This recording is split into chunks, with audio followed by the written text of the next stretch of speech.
was going to choose. And so I chose the next horse, which was the one that came in second.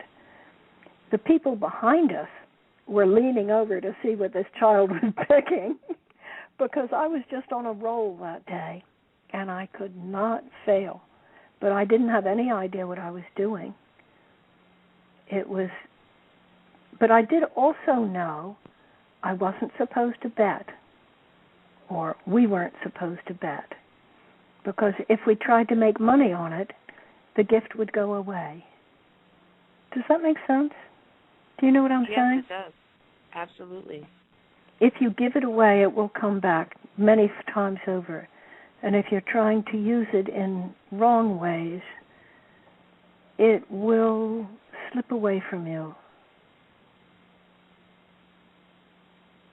Absolutely. That makes a lot of sense. And, you know, as I'm listening to you tell these stories about the essence of intuition and people trying to figure it out, measure it, quantify it, it's, from my experience, and I know that you and the listeners who have had this experience, it's almost, it can't be contained because it's almost as if you go into this void of space, if you will, and it goes beyond the essence of time, because I know that when I'm in an intuitive space, if you will, that time does not matter. It's like you go in between the realm and rift of the material realm. It's like you hover above it, almost like an outer-body experience.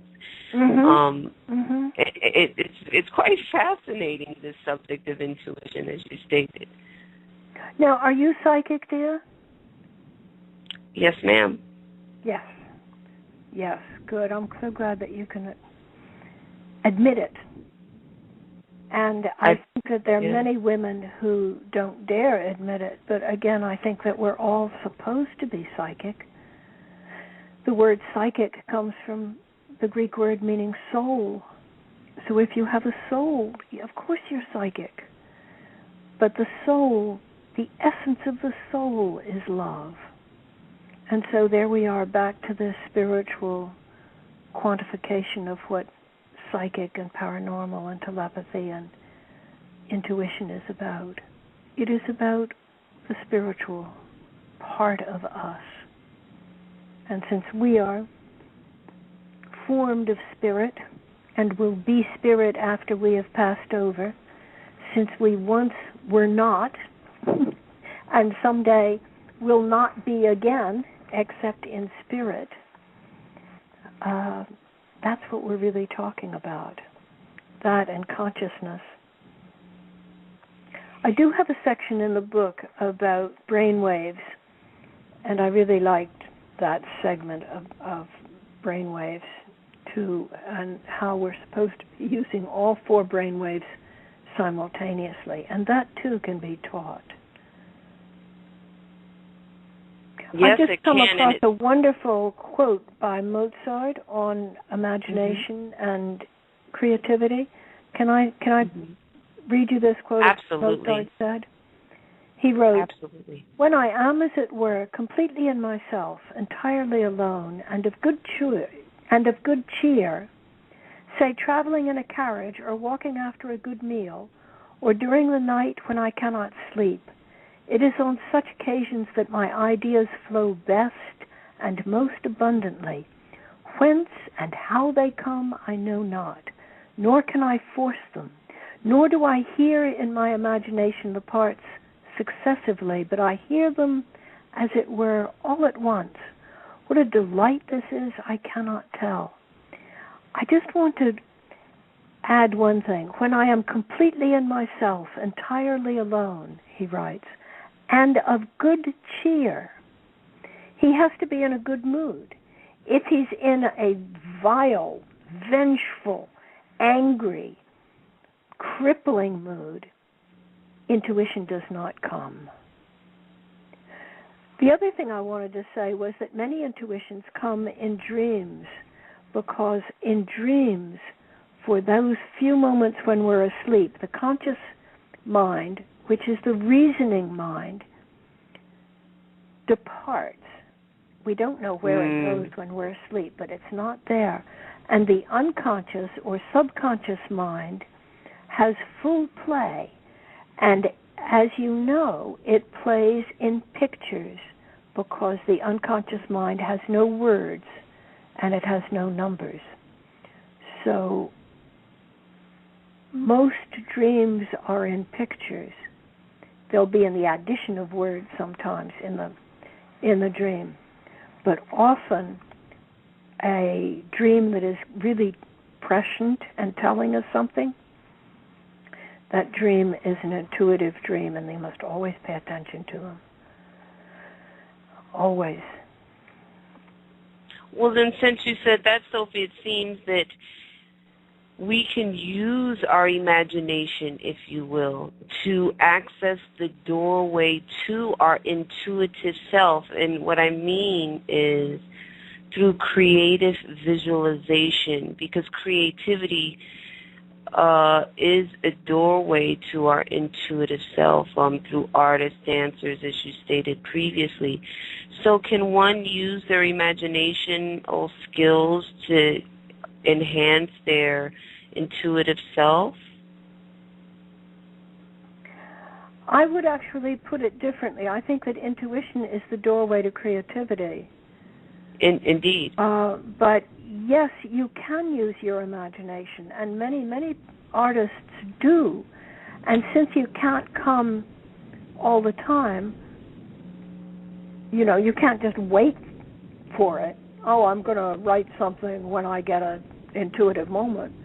You go to your desk and you sit down and you place yourself in a position to hear or to listen for the words of the muse, of the imagination, of intuition, of creativity. And you begin the work.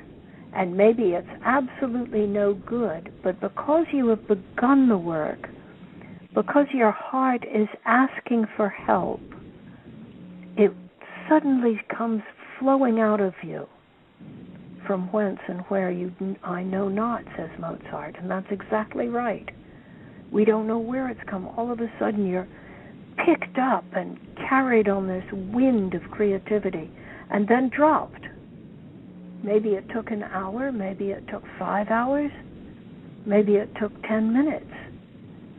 The next day you go back to your desk and you try it again, and it won't always come on time, but eventually it will come because you are doing the work and the discipline of going every day to your desk at that hour and working.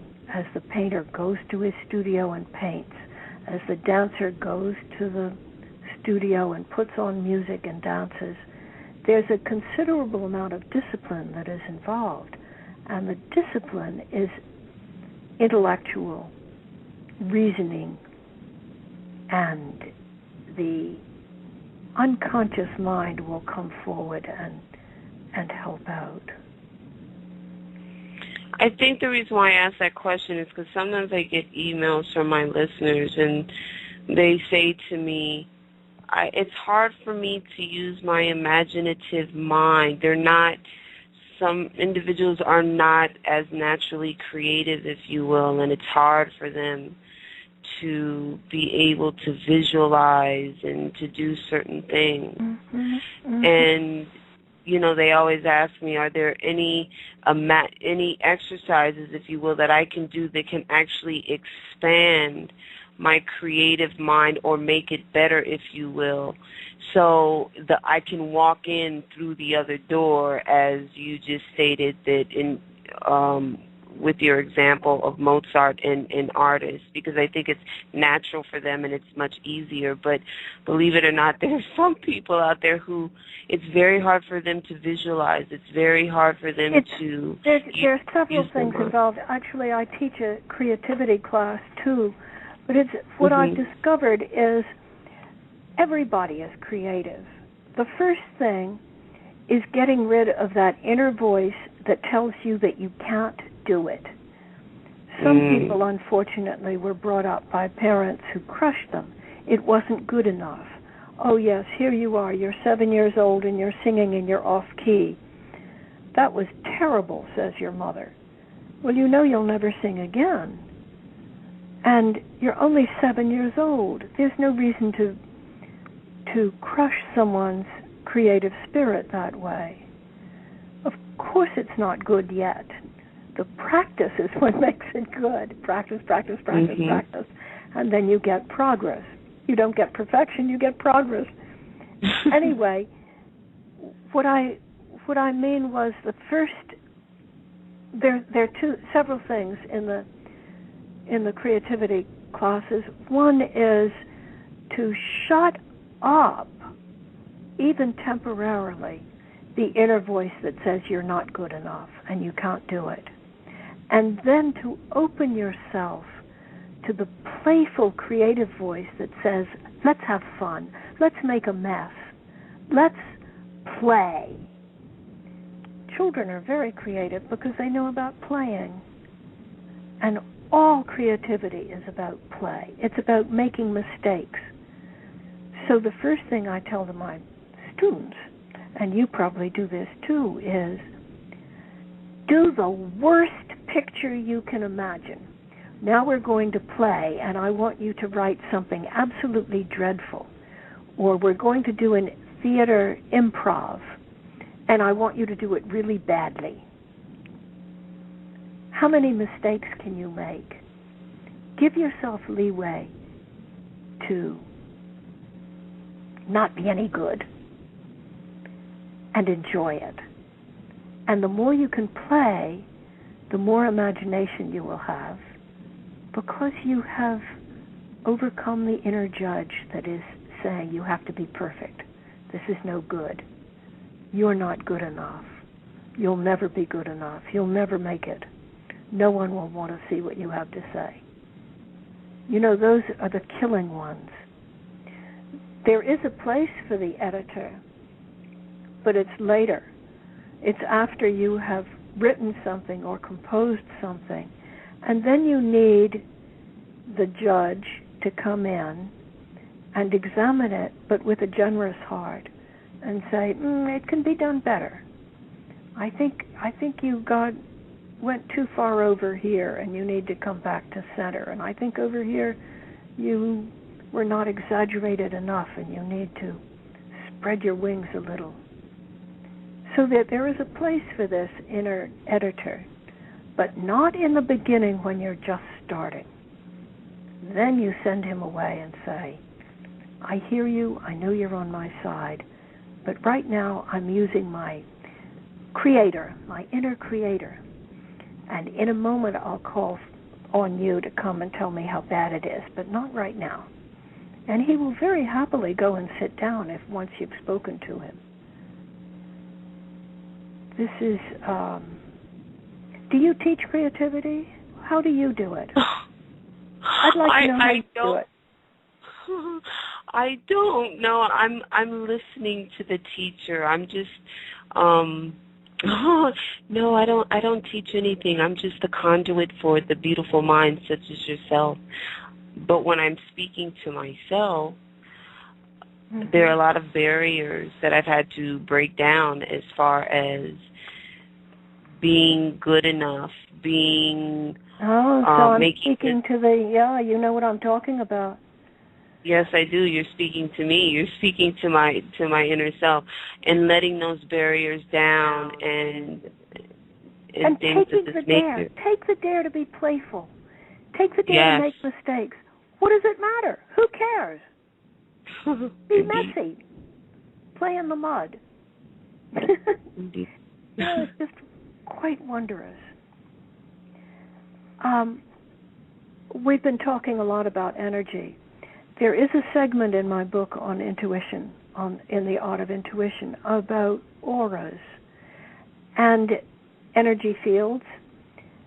And again, I begin this with a story of how one Christmas I was waiting in a hospital for a checkup, and it was crowded, and the doctors were late, and I was checking my watch and scowling and jiggling and thinking how many things I had to do and bills to pay and presents to buy and people to see, and here I was being held up, and I got more and more and more impatient and more and more unhappy.